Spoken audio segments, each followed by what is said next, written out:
This episode is brought to you by Shopify. Forget the frustration of picking commerce platforms when you switch your business to Shopify, the global commerce platform that supercharges your selling wherever you sell. With Shopify, you'll harness the same intuitive features, trusted apps, and powerful analytics used by the world's leading brands. Sign up today for your $1 per month trial period at shopify.com/tech, all lowercase. That's shopify.com/tech.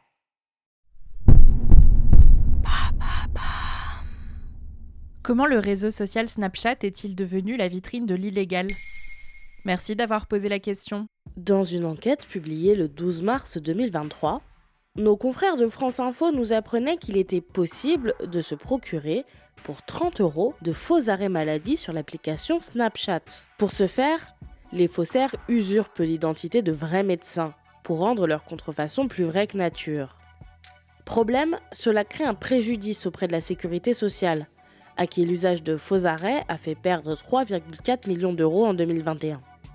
Néanmoins, ce n'est pas la seule pratique illégale qu'on retrouve sur Snapchat. L'application est premier réseau social des 15-19 ans, qui a atteint 750 millions d'utilisateurs début 2023. Quelles autres pratiques illégales trouve-t-on sur Snapchat ? La première à avoir été mise en exergue il y a quelques années déjà, c'est le trafic de drogue. En 2021, le ministre de l'Intérieur Gérald Darmanin le qualifiait d'ailleurs de réseau social de la drogue et avait dénoncé une ubérisation du trafic permise par les réseaux sociaux. En effet, plus besoin de se déplacer, la drogue est livrée directement en bas de chez vous, ce qui limite les risques et les contrôles. L'avantage de Snapchat, les conversations disparaissent sans qu'on ait besoin de les effacer.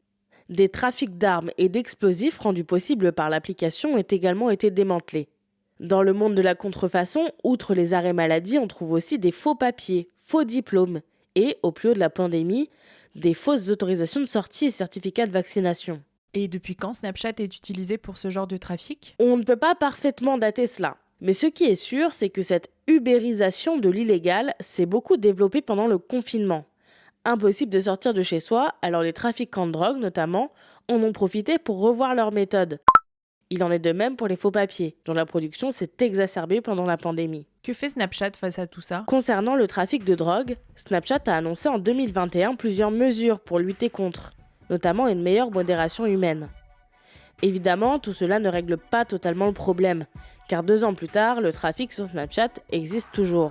Pour ce qui est de la vente de faux, l'application s'est exprimée pour l'AFP pendant la pandémie. Nous essayons d'être aussi proactifs que possible pour détecter, prévenir et agir contre ce type d'abus.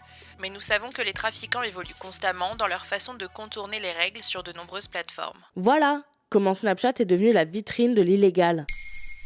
Maintenant, vous savez, un épisode écrit et réalisé par Maëlle Diallo. Ce podcast est disponible sur toutes les plateformes audio. Et si cet épisode vous a plu, n'hésitez pas à laisser des commentaires ou des étoiles sur vos applis de podcast préférés.